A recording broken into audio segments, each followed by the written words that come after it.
sa isipan ko ikaw. Sa umagat sa gabi, sa bawat minutong lumilipas, hinahanap-hanap kita, hinahanap-hanap kita. Sa isip at panaginip, bawat pagpihit ng tadhana, hinahanap-hanap kita.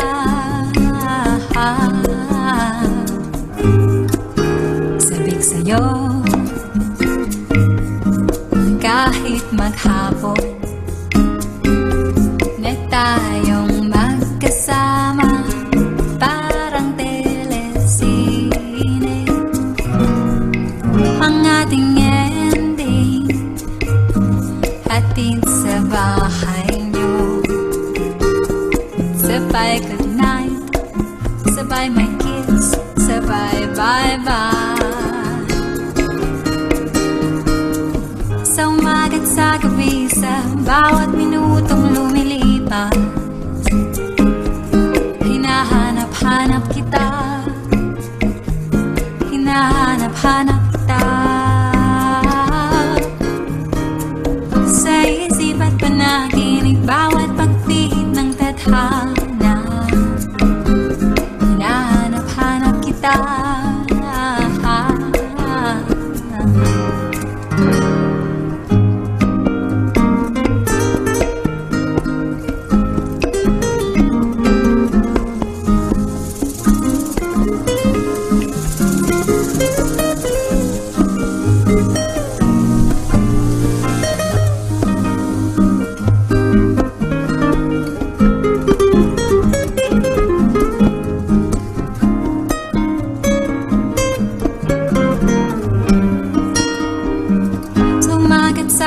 Sa bawat minutong lumilipas, hinahanap-hanap kita, hinahanap-hanap kita.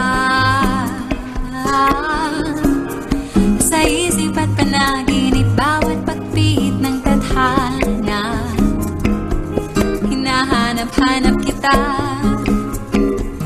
hinahanap-hanap kita. Sa school, sa flag ceremony, hanggang uwian araw-araw, hinahanap-hanap kita, hinahanap-hanap kita. Kahit na magkaanak kayo't magkatuluyan balang araw, hanap-hanapin ka, hanap-hanapin ka.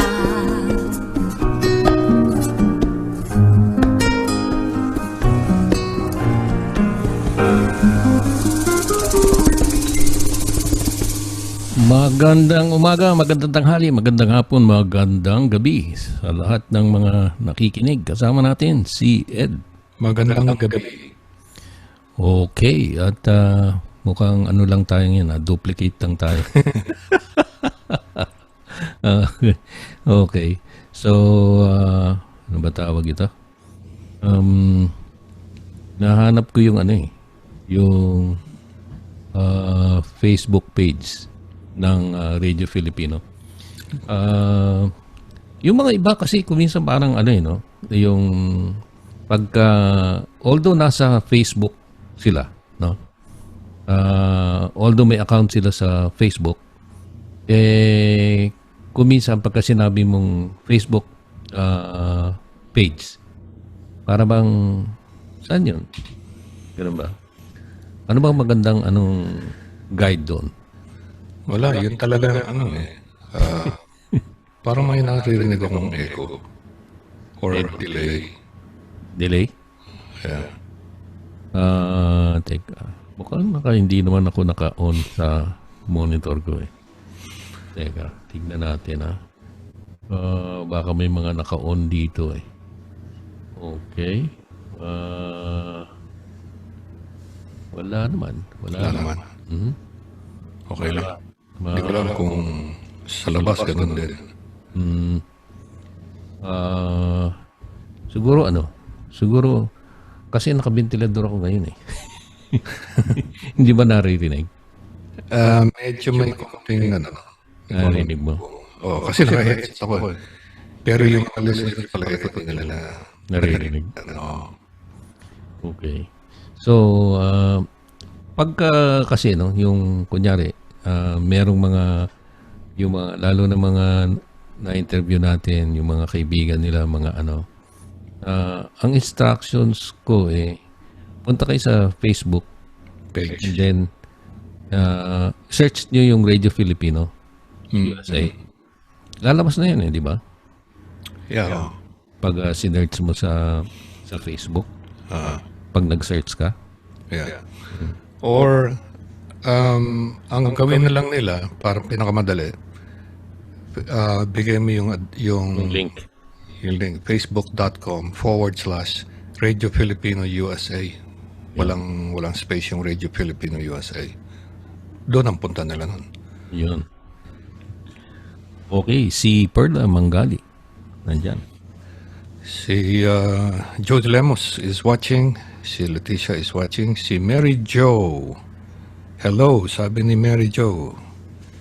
Si ano, parang nakita ko kanina nung nag-uumpisa ka si Pablo Guevara ng Pilipinas. Oh. Yun ba yung classmate mo? Hindi. Yung kabatchmate ko. Kilala rin niya si ano.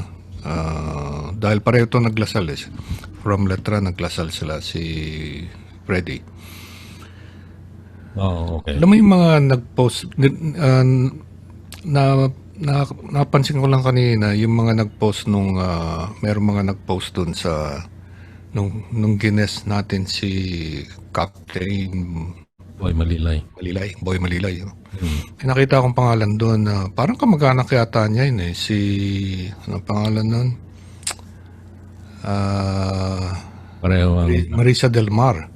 Marisa Del Mar. Marisa Del Mar, actually, kapatid, ang pagkaalam ko, si Marisa Del Mar, kapatid yan ni Tony Del Mar na nag-aral din sa Letran. Hindi ko matandaan kung gumraduate siya ng high school, pero elementary and high school siguro, no? Pero hindi ko matandaan kung gumraduate siya ng ano. In fact, yung kasal nung Marisa Del Mar na yan, naka-attend pa ako nun Nag-aral yan, I think, nung high school dyan sa Santa Rosa. Tapos nung college, nag-aral siya sa Saints Co. Naging kaklase yan nung pamangkin natin si Maricon. So si Maricon, during her wedding, yung wedding ni Marisa Del Mar, kumbidado si Maricon at sinama ako ni Maricon kaya alam kong yun. Okay.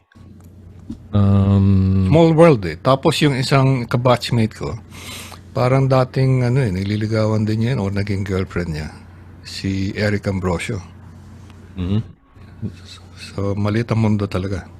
Niligawan Ni Eric. Yan si Marisa Del Mar. Okay. Ewan ko kung yun, ano? Siguro, no? Laking possibility na. Yeah. Okay, si Ronald Rivera is also watching. Good evening, Sir Tony. Sabi niya, good evening, Sir Tony and Sir Ed. Magandang gabi rin dyan sa iyo, Ronald. Okay. So, ang karamihan ng mga nagtatrabaho sa opisina, pero lang yung mga nasa ospital, no? Yung mga technician, yung mga nasa lab, gano'n. Halos lahat work from home no? Yeah. Kinonvert na nung mga pinagtatrabahuhan nila na mag-work from home. I think rin yun no? Lalo na ngayon nagse-surge na naman, no? Dumadami na naman. So talagang kumisan yung bang sasabihin mo maganda ka na ng pangmatagalan, di ba?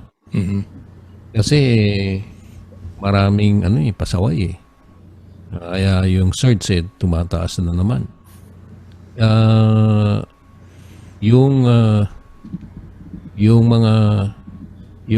Kung iisipin natin ang halos sa anong date na ba tayo ngayon?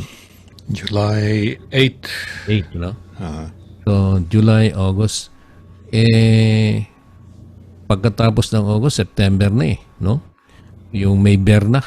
yeah. Normally, pagka may bear ng ganyan, medyo masaya na para bang ina-anticipate mo na yung pagdating ng Pasko. Ha? Yeah.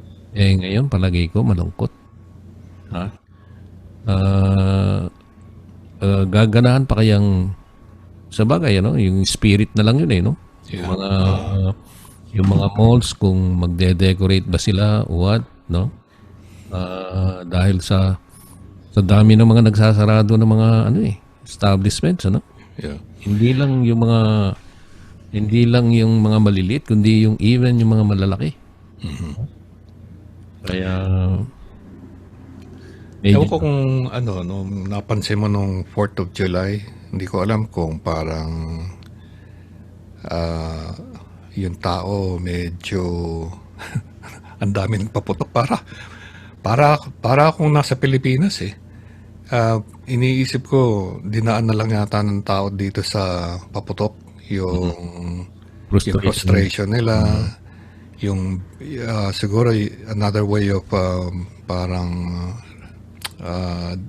distressing themselves or yung parang to relieve their depression. Ang dami talagang paputok para ako nasa Pilipinas ang dating eh. Tapos nung kinaumagahan, parang Pilipinas din, yung makikita mo, smoggy, yung mga usok nandiyan pa eh. Saka yung, alam mo dito sa amin, no? Sa Tustin, bawal eh. No? Pero sa Santa Ana, pwede. No? Kaya makikita mo yung boundary ng Tustin saka Santa Ana. Santa Ana, pagkatapos ng July 4, yung parang yan sa Pilipinas, yung bang Daming kalat. yung maraming kalat dahil doon sa mga paputok. Diba? Dito sa Tustin, malinis. Kaya sabi ko, alam mo yung boundary. Alam mo yung boundary. Dito rin, sa Anaheim, actually, bawal eh. Bawal, Pero Buena Park, pwede. hindi, pwede. Pero kung tutuusin mo, kami parang nasa talagang boundary line kami ng Buena Park and Anaheim eh. So yung mga paputok, makikita namin obviously sa boundary ng Anaheim yung gagaling. Kasi yung Buena Park, more of dito sa may papuntang more of papuntang ang tawag dito, north. But ganun din ang nangyari sa Los Angeles eh. Inaano nga doon sa news eh, Los Angeles ang daming papaputok. Parang yung bagong taon sa Pilipinas. Pero bawal doon. Yeah. Parang no? Yung nga, parang doon nila ibinuhos yung At siguro sabi nila, hindi man tayo makalabas eh. Di mag-ano na lang tayo, mag-ingay na lang tayo. Yan. Parang nila yan eh. Parang binuhos na lang nila yung nila, yung mga frustrations nila. Ay, nako. Okay. So, alam mo, yung controversy ngayon, na parang, hindi ko alam kung which is which, ang World Health Organization ba, nire-recognize nila na ang COVID pwedeng airborne o hindi? Wala silang statement nire-release tungkol doon kung airborne o hindi. In the same breath, hindi nila dinay-deny, hindi rin nila ina-acknowledge na COVID-19 pwedeng posibleng airborne kasi at least 'di ba yung sabi nga nila dapat mga scientific people yan, 'di ba? Sa Japan kagad-kagad yan 'di ba? Magko-conduct ng study. Ganyan para malaman kung talagang ano ba ang talagang effect kung let's say tao nasa crowd, nasa isang lugar na walang ventilation, no? O kaya pagka umubok, o kaya natching, nag-sneeze. Meron sila kagad scientific study, no? Meron kinukunan nila ng X-ray, kinukunan nila talagang para malaman kung talagang airborne ba o hindi airborne. Ganon. Palagay ko hindi airborne yan eh. Kasi ang tinitingnan ko yung status ng Taiwan. Tiningnan ko yung status nila kahapon yata. Hindi ko alam kung updated yun, pero I'm assuming updated yun eh. Up until yesterday, ang number of deaths nila 4.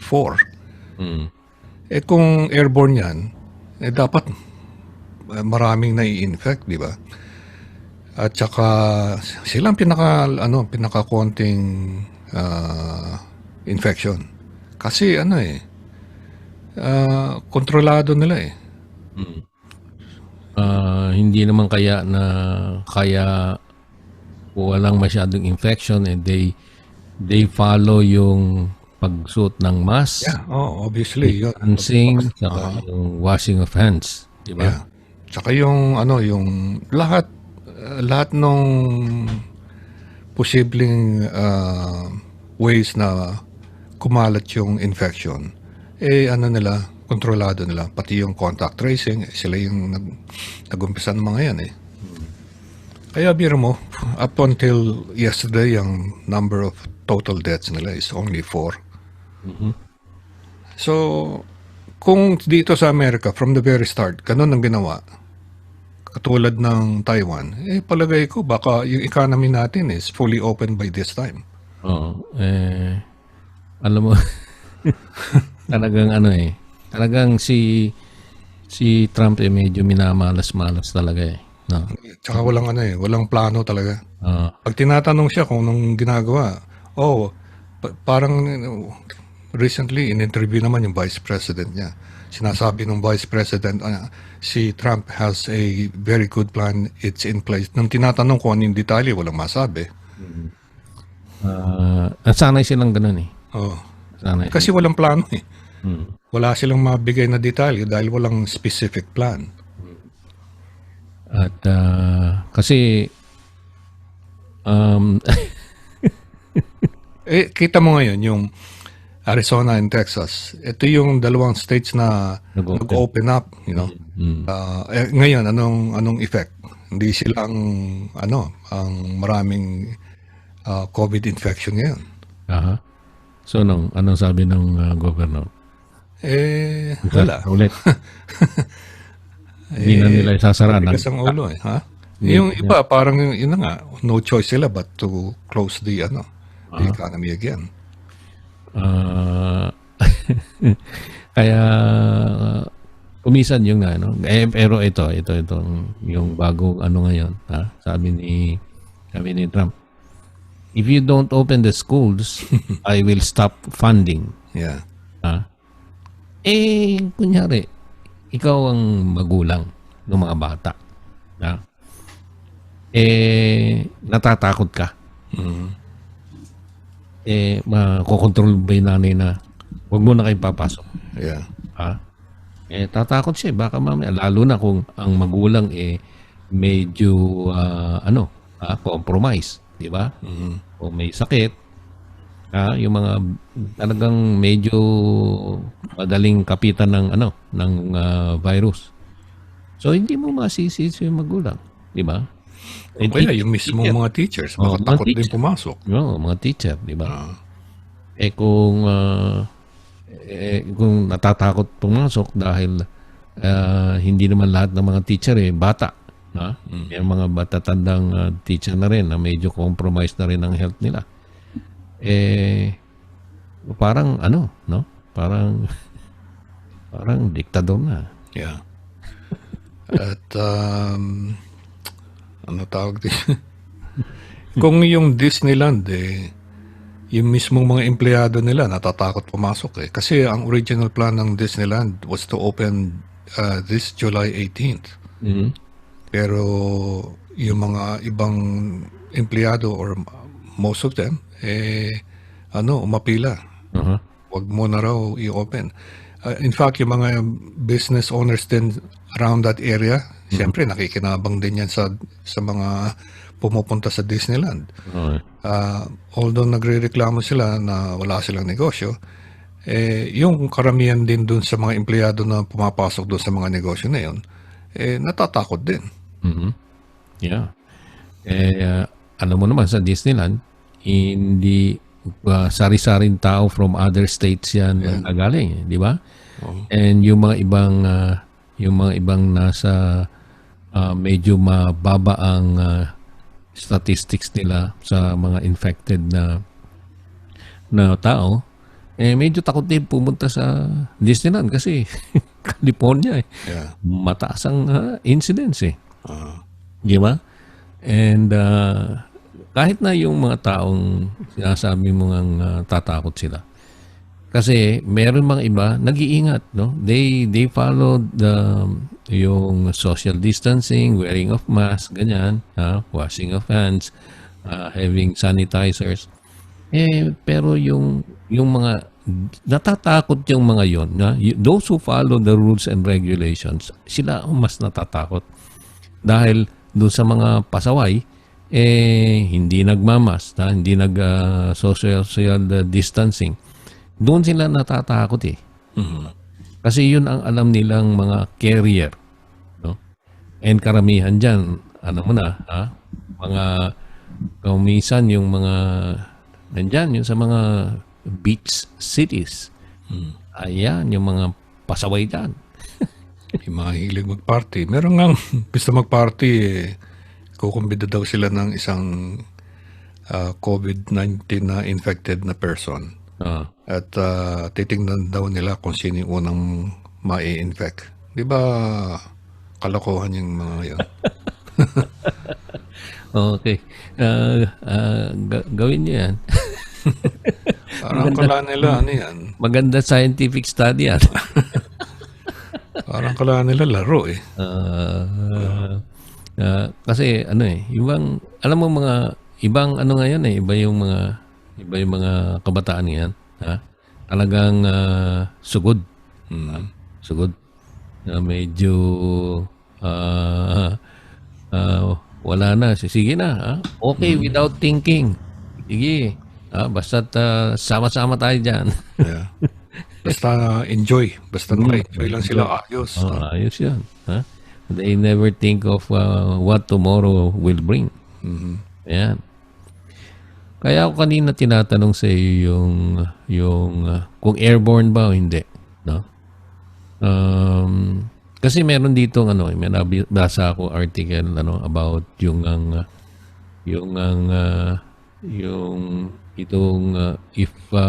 itong mga virus that floating on the air, no? Kasi dito yung kino-compare nila yung sa, di ba merong mga aerosols, yung mga gamot. Yeah. May asthma ka, di ba? May aerosol ganon, di ba? Yung spray, kung tawagin nila, commonly referred to as a spray, no? Kung meron kang asthma, merong spray, no? Para pag ina-atake ka nare-relieve yung asthma attack. Ganun kino-compare nila, halos sinasabi nila, ganun ang pagka kunyari merong bumahing, o kaya umubo, hindi kinover ang bibig. Parang aerosol yun. Mag-shoot. Yung mga ibang araw sa lakas, kung depende sa lakas ng ubo o kaya ng bahing, it can reach 30 feet away. No? Sipin mo yun, 30 feet. Yeah. Layo nun Layo. Kaya importante meron ka na rin ngayon face shield. Yeah, oo. Aside from the mask, meron ka dapat face shield. Kumisa natatawa nga ako, pagka lumalabas ako, mag-grocery kami ni Belinda. Natatawa ako doon sa mga ibang may mask. No? May mask nga Pero nakalitaw yung ilong. Kung minsan di lang ilong pati bibig, sabi ko nga, ano yung display? Yeah, kuminsan nasa baba. Oo, nasa baba. Sabi ko, ano kaya, anong gusto mong palitawin ito mga tao ito, ha? Siguro, para lang hindi sila masita na meron silang face mask. Kasi ngayon, required. Oo, required. Pag pumasok ka sa establishment, dapat meron ka. Oo, hindi ka papapasukin kung wala ka, di ba? Oo. Kaya kung minsan sabi ko ito mga taong ito, nandyan na sa'yo, ba't hindi mo gamitin? Yeah. Why don't you use it properly? Di ba? Ayan. Kaya, ayan. Ito dito, sabi dito, sa COVID-19, new research released by the Proceedings of the National Academy of Sciences of the United States of America shows that the simple act of talking is enough to rapidly spread the virus from person to person. So how dangerous is talking?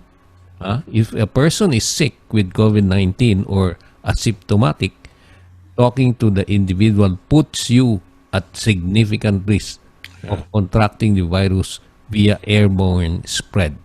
COVID-19 is a novel virus, so humans have no known immunity. Yun and will easily become infected. Symptoms usually develop in 3 to 14 days. Yeah. So, yun nga, pagka nag-uusap kayo, face to face, meron mga tao talagang, yung, sometimes, yung, maybe siguro structure ng kanyang dila o bibig o what, no? Meron talagang mga taong pagka nagsasalita, medyo, May tilamsik. May tilamsik. Yeah. And if you don't wear itong protective mask, delikado. No? Yeah. Delikado. Kaya pagka may mask, isuot nyo, wear it properly. No? Yeah. Hindi lang yung pang display. Sa ngayong panahon na, lalong gumagrabe yata eh. Kaya ang suggestion ko, in fact, aside from the mask, magsuot na rin kayo ng Shield. face shield. At this time, siguro pag mag-grocery kami, naka-face shield na rin. Kasi ang typical na pwede mangyari sa'yo kung hindi ka naka-face shield. Halimbawa, nag-grocery ka, nandun ka sa may tawag dito, cash register. Biglang umubo or umatching. Kuminsan yung ubo, hindi mo alam kung kailan darating yan eh. Or yung atching, yung Yeah. biglang umatching or at face to face kayo nun. Although naka-mask ka, posibleng yung laway niya pumasok sa yung mata kung wala kang face shield. Yeah. Or face shield or goggles kung ayaw niyo mag-face shield. Dapat lahat ng posibleng pasukan naka-cover. Yan. Okay. Alam mo dito, ito pinag-aralan nila. Yung aerosol, no? Yung aerosol, pagka in-spray mo yan sa public, it remains for 3 hours. Kasi maliliit yun eh. Kasi the smaller the particles, para bang yan, yung kasi magaan eh. Nakalutang. Oo, nakalutang, nag-float, di ba? Ngayon, yung since hindi yung mga bahing naman hindi kasing liit nung Pero kasi pagka nagbabahing ka doon sa nakita kong kinuwang documentary ng mga Japanese, para bang pinrovoke yung isa para mag-atching, no? And then they film nila via x-ray para makita nila kung saan gaano kalayo ang talsik o kaya how long it stays in the air, no? Since hindi naman to aerosol droplets, no? Ang pagka nag-atching o kaya if somebody sneeze o kaya umubo, yung mga meron kasing big particles, meron small particles eh. Pagka bumahing ka o kaya nag-umubo ka without covering your mouth. The smaller particles can remain in the air for 14 minutes. Yan. Tagal. Akala, no? Kaya nga, alam mo kanina, kasi yung kotse ni Belinda, ano ba tawag ito? Juna, no? Mag-ano na yung list. So, punta kami sa Honda. Sabi ko kay, Belinda, mag-mask ka, magdali mo yung sanitizer and everything. So, nung nandoon kami, di ako komportable. No? Sabi ko dun sa sales representative, what kind of filter do you have here? Tinanong ko na, no? Kasi sabi ko, I think, di ba ang regulation ngayon kahit na naka-aircon, dapat nakabukas din ang mga pintuan nyo. Sabi ko gano'n. Kasi para hindi nga kailangan, kasi yun lang, yung air doon sa loob ang nagsisirculate lang Hindi mo alam, ang daming tao doon So, hindi ako komportable. Sabi ko kay Belinda, lalabas muna ako. Lalabas ako. Sabi ko ganyan. Kaya kuminsan, yung bang being conscious about what you have learned or what you have read is very important para mo maiwasan kung kasi hindi mo masasabi lalo na kung medyo compromise ang health mo, no? Kaya ako nagkaroon na ako ng open heart, no? Medyo borderline tayo sa diabetes. So these are the things that you have to consider kung medyo compromise ng health, no? Talagang dapat medyo defensive. Dobling ingat dapat. Oo, doble. Yeah. Doble. Yan. Kaya nako, habang bumabalik ngayon ang ating infection rate medyo doble ingat. Kasi kumisan yung bang yung mga ibang pasaway diyan, no? Nakaka-influensya rin yun no?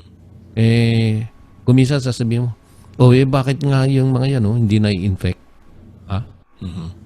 Pero hindi mo alam after 3 days, 4 days baka yung mga yan na nagpa-party dyan and everything. And to give you an idea, no, meron kaming isang kasama dito sa community. Siya ay isang supervisor sa isang lab, no, ng isang malaking hospital dyan sa Orange County. Dalawa actually, yung isa malapit sa mga beach cities, no, sa Newport Beach. Siguro alam nyo na kung anong hospital yon, malaking hospital to. Nako, nasa level 3 papuntang level 4. Parang parang yung pagka mayroong warning na mga threat sa bansa, no? Yung level 4 yun ang pinakamataas. Ibig sabihin nun, ang hospital nila full to capacity ng mga COVID patients. Lately raw, yun nga. Dati 2 weeks ago nasa level 3. Ngayon medyo sasampa na yata ng level 4. Kaya isipin nyo. Yan yung mga remember mga 2 or 3 weeks ago? Diba? Yung mga nagpro-protest na open. Ayan, na-open sila. Open, welcome to the hospital. Ayan. Ganon din sa Arizona yung mga hospital doon, punong-puno na, wala nang paglagyan yung mga yung alam ko anong units ang tinatawag yan. Basta puno na. Wala nang pwedeng paglagyan. Yung 43 hospitals, lahat ganon yung situation. Yeah. I know. Kailan kaya tayo matututo? Wala, hanggang merong mga kumokontra, hanggang merong hindi naniniwala sa pagsusuot ng mga mask, ganyan na mangyayari niyan. Kasi ang problema ganito, nahahati no? Nahahati. Sa scientific side, si Dr. Fauci, no? Siyempre, scientific na tao yan Yeah. Medyo ang scientific side ang ibibigay sa mga tao. Yeah. Ngayon, itong si Trumpo, Sa stupidity side. gustong gustong magkaroon ng second term. Kung ano-anong sinasabi, no?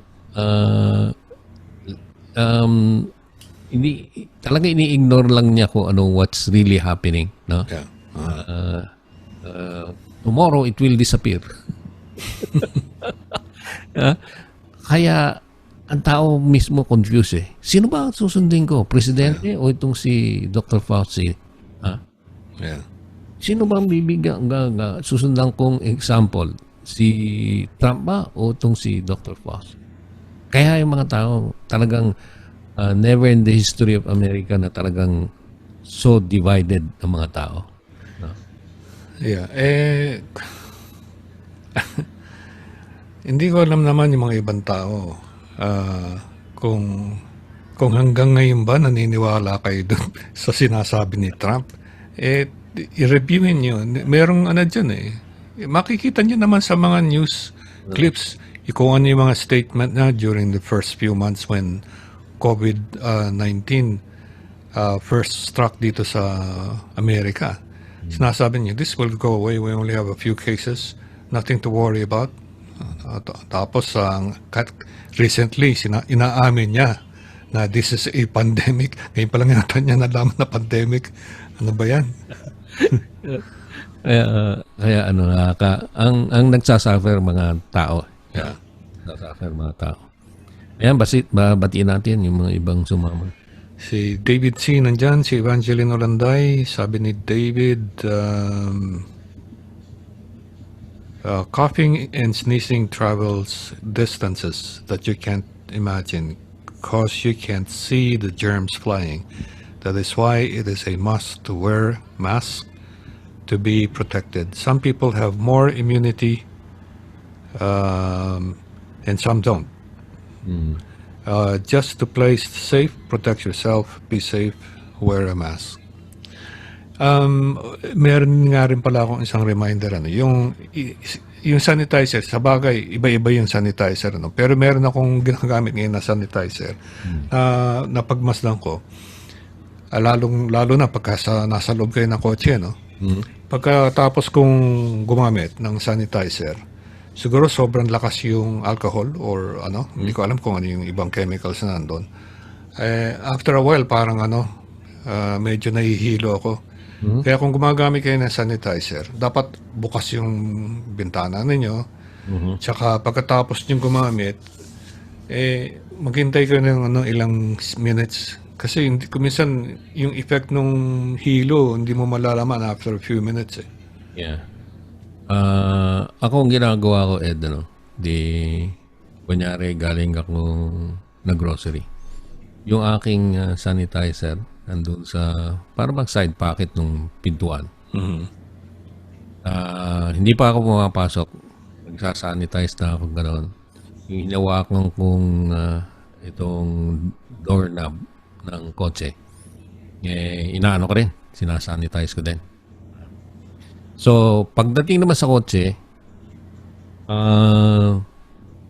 binubuksan ko. Hindi na ako nag-aircon ngayon eh. Binubuksan ko para yung air tagus-tagusan. Yeah. Yun, makaka-prevent doon. Meron talaga malakas ang amoy. Yeah. Lalo na kung sensitive ka, medyo pwede ka mahilo. Pwede kang medyo masukosok ha. Di ba? Matapang amoy matapang. Matapang amoy. Kaya kung normally hindi ka exposed doon sa ganong essence, no?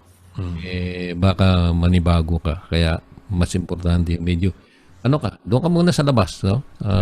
Doon sa labas ng kotse, doon mo mag-sanitize and then let it evaporate. So, nandyan din si G. Lagak Agustin at si Bob Austria. Musta ka na dyan, G? Bob. Yan, si Bob. Okay. Kamusta ba dyan, Bob? At okay ba? Safe ba ang mga pasyente mo dyan? At ingat-ingat din. Ha? Kaya lalo na kung yung mga itong caregiver, no? Dapat talaga full gear din yan, no? Yeah. Guantes, face mask, saka yun nga, kung pwedeng meron silang shield di ba? Yeah. Kaya yan. So, importante pa rin. Kaya, alam mo, kala mo, no? Yung kala mo pababa na, no? Pagkatapos biglang magkakaroon ng reports ganyan. Normally, yung mga tao, oy, pawala na, okay na. Ha? Pwede na lumabas-labas, ganyan. Yeah. Ha? Pagkatapos, kikita mo, maraming hindi na nakamas. Pwede nang hindi magmas. Ha? Yeah. Medyo safe na. Pagkatapos biglang ayun na naman, ha? Baka mamaya nung nag-decide ka tanggalin mo muna temporarily mas doon ka tinamaan. Di ba? Ba't ka magsasapalaran? So, until na talaga sinasabi nila na ang pinakamaganda, let's wait for the vaccine. Ha? Pagka may vaccine na-vaccinate ka na, ayun, medyo malaki ang chances mo na medyo may panlabang ka na. So kung wala pa, ingat. Observe all the directions ng CDC. Yung nga rin pala doon sa Tulsa ba yan? Ohio ba yan? Kung saan nag-rally si Trump. Yun daw ang posibleng kung bakit din dumami yung cases ng COVID infection doon. Dahil kung titingnan mo yung video nung nag-rally siya doon, karamihan ng mga nandun magkakatabi at karamihan walang mask. Yung iba naman kasi sinisisi nila bakit daw yung mga rioters o yung mga nagpro-protesta hindi sinasabing yun ang nagkaka-infect. Kung mapapansin mo, yung mga nagpro-protesta, mga nakamask yun. Yan sa kanila nakamask Di ba? Yeah. At siguro, alam mo, ano yan yung bang pupunta ka sa rally ni Trump. Si Trump hindi nakamask, no? Para bang nagsisimpatize ka sa kanya, ha? Yeah. Para bang sabi mo, presidente namin, walang mask. Kami rin, hindi magmamas. Ayan. Saka outside of the arena, parang meron yatang tinatanggal na meron mga sign doon na to wear a mask. Pero yung mga mga tauhan o yung mga tinatanggal nila. Na in other words, talagang ayaw nila mag-mask. Yeah. Ayan. So, ganyan talaga Ano yung sabi ni G? Sabi ni G, kami po dito naka-stage 3 lockdown sa Melbourne. Stay safe. Bawal lumabas at pumasok sa Melbourne. Sabi niya. Yan. Si Emmy, sabi niya, hello, Tony and Ed. Doon sa Pilipinas, ibang klase din doon ini-enforce yung mask. Strictly enforce. Basta nasa labas ka, dapat nakamask ka. Whether you're inside the store or outside of the store, basta nasa labas ka, dapat meron kang mask. Ang problema naman doon, mayroong isang news reporter, uminom yata ng, hindi ko alam kung tubig, bottled water, or soda. Siyempre, tatanggalin. Paano kayo inom na? So, nung sinusuli na yata niya yung bote, nakita siya, sinita siya. At dinala siya dun sa sports center yata yun para for a seminar. Ang problema, yung seminar, siksikan din dun. Walang social distancing. Buti pang huwag mo na lang hinuli. Ay, nako. Yung mga tao naman doon, minsan talagang hindi ko alam kung low IQ or paano kung iinom nga naman ng tubig or soda kung hindi mo tatanggalin yung mask mo. Sabi nga ng reporter, hindi pa raw nila napag-aralan yung uminom ng na nakalagay yung mask nila. Kung ako naman yung reporter, dapat pumalag ka naman. You know, di ba? Yeah. Kung yung kakilalang kong reporter yan na si Lambert Pavilion, baka pinitsirahan pa niya yung pulis eh. Iba na yung reporter ngayon. Yung mga reporter ngayon, they're so timid. Unlike nung panahon nung nandiyan kami sa radyo. Yung mga pulis, sila yung natatakot sa mga reporters eh. That's true. Iba ang iba ang dating ng reporter. Yeah. Even dito, di ba? Yeah. Uh-huh. Ang takot lang ni Trump sa mga reporters. Ay, nako. They will make you or break you. Yeah. Yan, sinabi yung pangalan. Ayoko na nga banggitin sana yung pangalan. Si Howie Severino yun eh. Mm. You know. You know, ipakita mong meron kang ibubuga. Hindi lang yung porket daw sinabihan ka nun. Parang inamin mo na rin na mali ka. Diba? Yeah.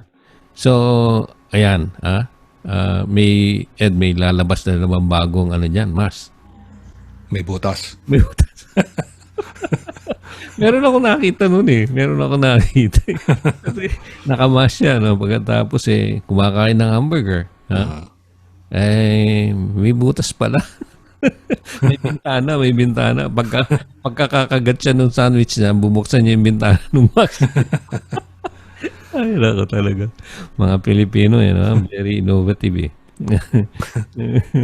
Ayun, sabi ni Imagine, lagyan mo ng butas yung mas mo for straw. Ayan. Ayun ako. Sari-sari talaga yan. Ayun ako. So, yan. No? Isa pang tip na pagka, kunyari, nagro-grocery kayo. No? Siyempre, di ba nga, nabanggitan natin to before yung lalo na sa mga prutas, no? Ang daming mahawak-hawak doon, tapos hindi naman bibilin, ano? Hindi mo alam kung may yon, ha? Pagka humawak ka doon, yun nga, yung mas mabuti pa, meron ka talagang sanitizer sa bulsa mo, eh. Pagka may humawak kang gano'n, medyo mag-sanitize ka. Kasi baka mamaya, yun nga, kung minsan yung sinasabi mo, yung reflex mo ba? Reflex mo, bigla ka napuwing, ha? Yeah. Normally pagka napuwing ka o kaya may insect na biglang parang dumapo sa mata mo. Kakamutin mo yun eh. Yeah. Diba? So, yun isang very practical na yan na kung minsan medyo dahil sa hindi natin akalain may dumapo sa mata natin pagkatapos siyempre anuhin mo eh. That's the way you get rid of the insect kung meron man doon o kaya basta parang yan yung parang to relieve you yung eyes mo parang masarap anuhin yung kamutin. Yeah. No? Kusutin, sabi nga nila kusutin mo.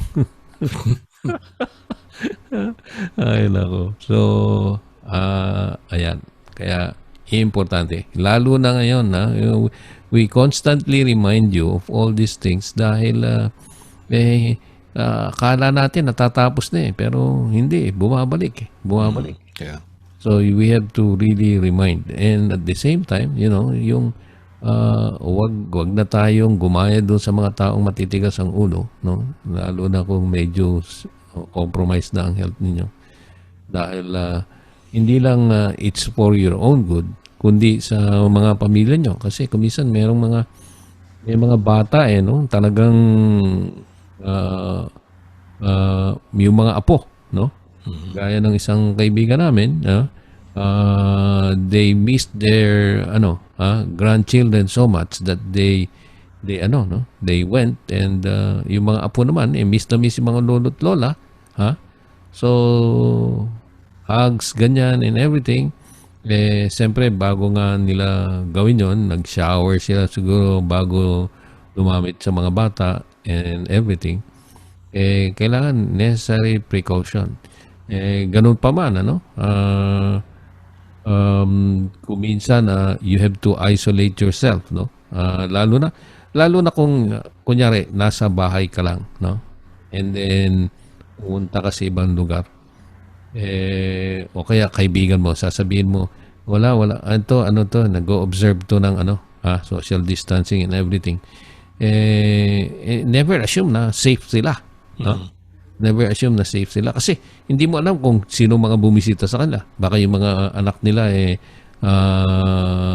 bumisita sa kanila. And alam mo naman ang mga bata ngayon, yun nga, malalakas ang loob. Baka sila hindi nag-social distancing o kaya hindi nag-wear ng mask. And kung minsan, yung mga kabataan, kung minsan asymptomatic, hindi mo alam. Walang sign. No?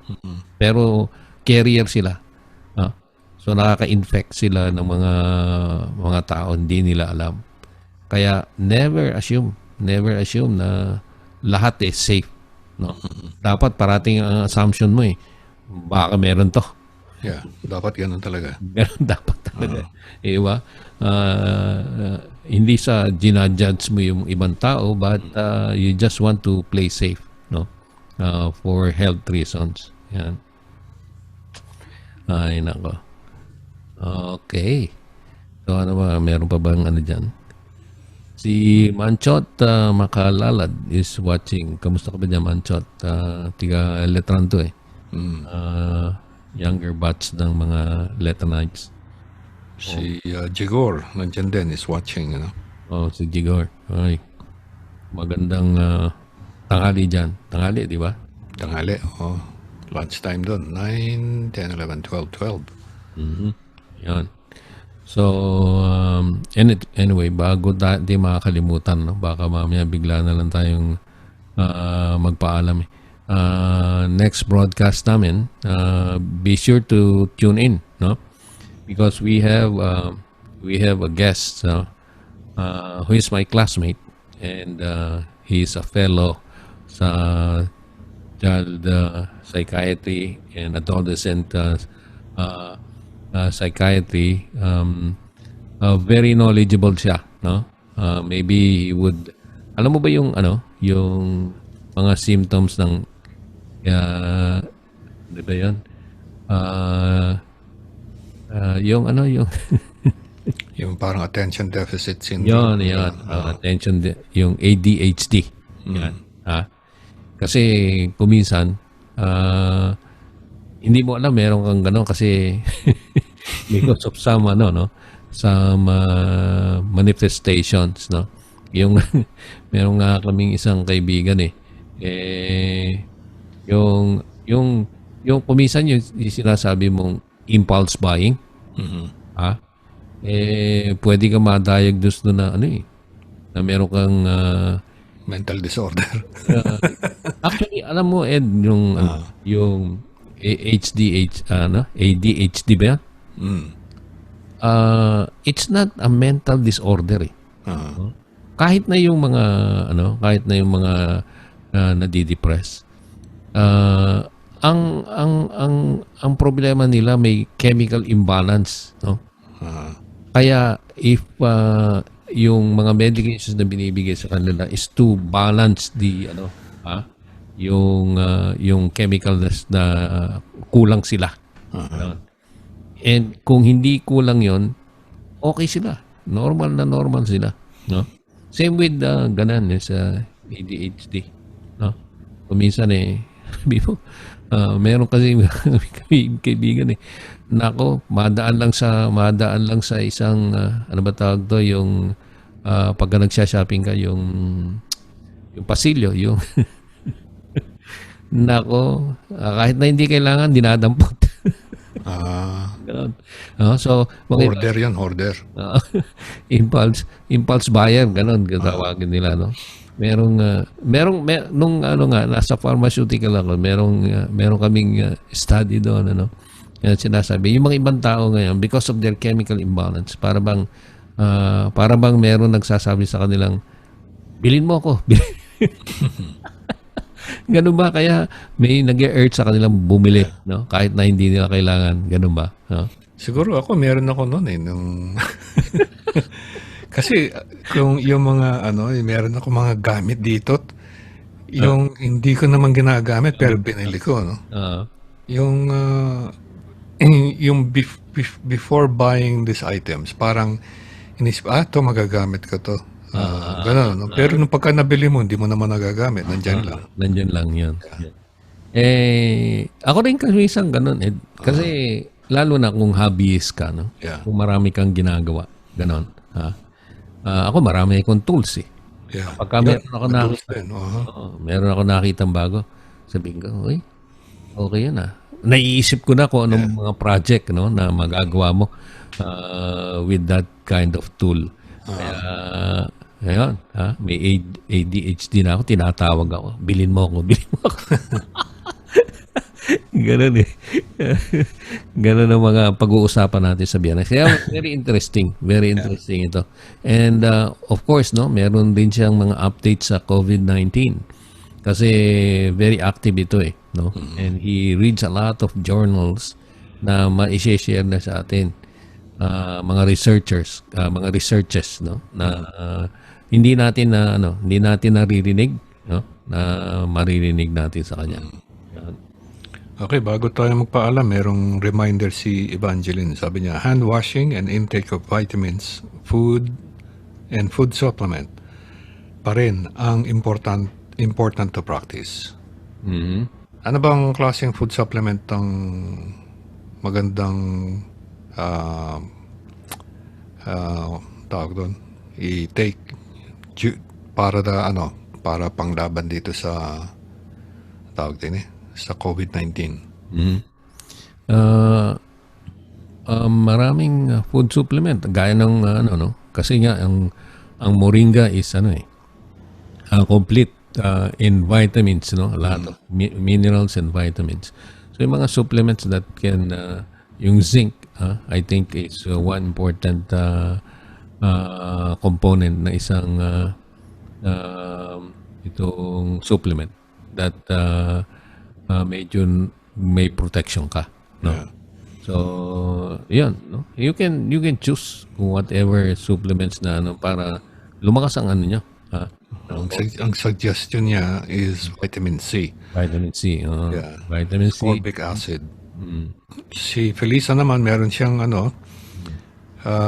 reminder at kung pwede pagkatapos gamitin ng disposable mask dapat itapon na, kaya nga disposable mask. Kadalasan sasabit pa kung saan para magamit ulit. Siguro karamihan dyan sa Pilipinas ganun na nangyayari, no, dahil mahal Yeah. Pero yun na nga, it's not a wise thing to do. Right. Dapat i-dispose mo nga. Ganun din kung hindi disposable. Ang suggestion nila pagkatapos mo raw gamitin yung cloth na reusable mask, dapat laban mo na. Pero para sa akin, depende kung nasaan ang situation ka Halimbawa, kung galing ka sa medyo madaming tao at kala mong medyo nako-compromise na yung mask mo, laban mo na. Pero kung halimbawa, nagpunta ka lang ng Starbucks, in and out ka lang doon, palagay ko pwede pa yun. So, depende, no? Talagang you should evaluate, no? Yeah. Pero kung nakita mo, punta ka sa Starbucks, tumalsik yung Kung tumalsak yung laway ng kausap mo. yung teller o kaya medyo laban mo na yun. Yeah. Kaya wag ka na wag ka na magtipid. Oo, wag ka na magtipid. Kaya importante ngayon, time and again, we've been mentioning this on the air, yung face mask na yan, it has become part of your wardrobe. Right. Kaya yung mga iba nga mayroon ako nakikita matching pa sa nila, sa damit nila, sapatos nila, ganyan. Merong mga couples na pa sila, magkapareho, terno. Kaya nagiging fad, nagiging tama nga sinabi mo, part of your wardrobe yan. Si Evangeline, meron siyang dinagdag. One challenge natin today is proper disposal. Baka sa darating na panahon, ito naman babara sa mga river, lake natin. Actually, nangyayari na yan yung disposable gloves, nagkalat na rin yan, no? Nagkakalat na rin. Yan ang, ewan ko ba? Dapat talaga yan, nasa sa recycle bin nila nilalagay, no? Para ma-recycle into something else, no? Hindi ilalagay sa mga waste, natin itatapon. Minsan tinatapon sa dagat, eh. Yeah. Bumabara, nakakain ng mga isda, ganyan. May mga studies na mga isda inioperahan, may mga plastic na nasa loob ng intestine, eh. Nakakain na natin tuloy, eh. Oo, alam mo, yung ano niyan, yung chemicals ng nasa plastic, party, nakakain na natin yun. Yeah. Kaya dapat talagang linisin natin yung environment natin. Isang reminder pa nga pala dyan sa maging dyan sa national government dyan sa Pilipinas or yung local governments. Tagulan na dun, di ba? Dumadating na yung mga bagyo, kamukha nung Japan, binagyo na, no? Pagka yan ang nangyari uli sa Pilipinas, of course mangyayari yan, no?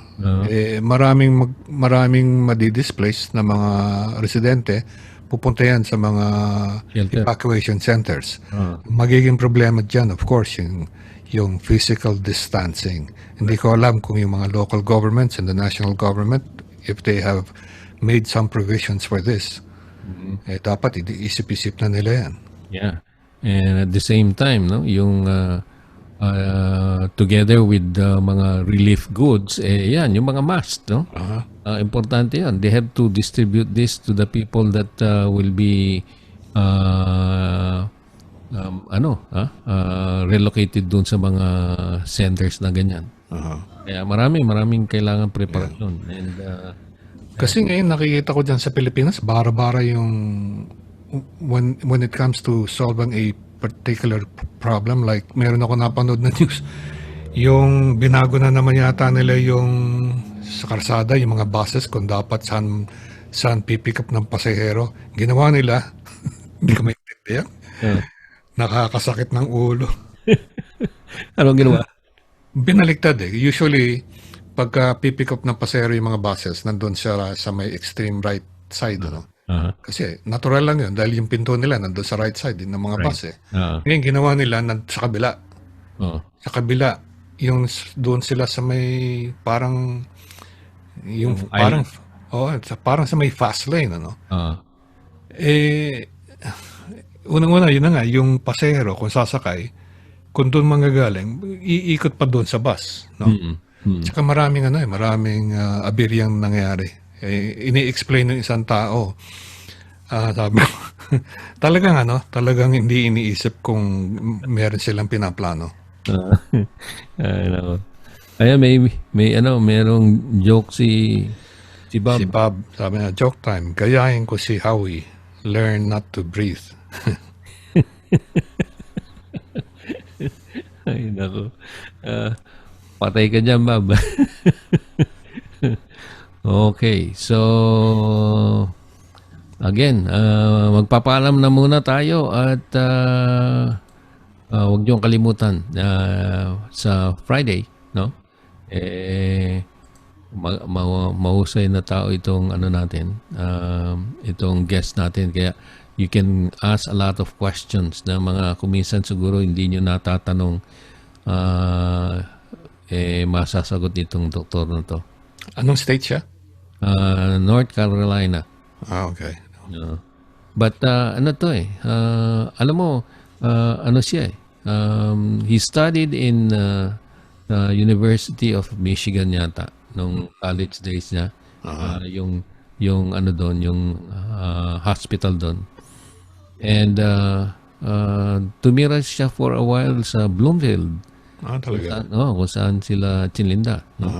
So, sabi ko, medyo familiar ako dyan, Doc Tony. Tawagin ko Doc Tony. So, marami siya may sa atin, may share. Okay, so maraming salamat at balik kami ng Friday. Huwag niyong kalimutan.